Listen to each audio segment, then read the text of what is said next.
equals does your device need fixing? We offer a free diagnosis. We pick up and deliver right to your door, no calls or travel needed. We send you a quote before repairing, and only go ahead if you approve it. Easy, transparent, and professional. Link in description. To begin, ensure you have the following tools ready: a Phillips screwdriver, a flathead screwdriver, and a pair of pliers.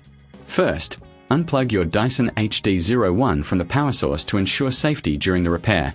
Next, locate the screws on the back of the vacuum cleaner. Using your Phillips screwdriver, carefully remove these screws. Keep them in a safe place as you will need them later.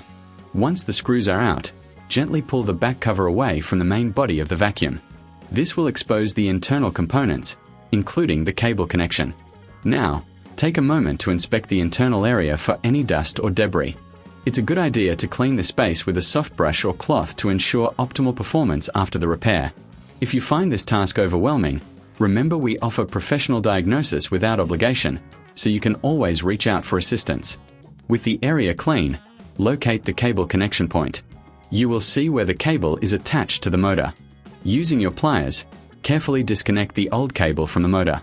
Make sure to note how the cable is connected, as you will need to replicate this when installing the new cable. Now, take your new cable and connect it to the motor in the same manner as the old one was attached. Ensure that the connection is secure to avoid any issues later on. If you reckon this is too hard, remember we offer pickup and delivery at your home, so you don't have to worry about transporting your vacuum.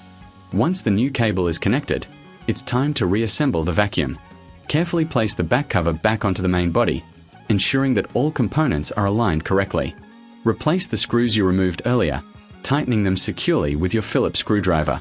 After reassembling, it's crucial to test the vacuum before putting it back into regular use. Plug it in and turn it on to ensure the new cable is functioning properly. If you encounter any issues, don't hesitate to contact us for a quote before repair. We are here to help you get your Dyson HD01 back in top shape. Finally, remember to keep your tools and any leftover parts in a safe place for future repairs. Regular maintenance can extend the life of your vacuum, and with our services, you can enjoy hassle-free upkeep. Thank you for following this guide, and happy cleaning. Does your device need fixing? We offer a free diagnosis. We pick up and deliver right to your door, no calls or travel needed. We send you a quote before repairing, and only go ahead if you approve it. Easy, transparent, and professional. Link in description.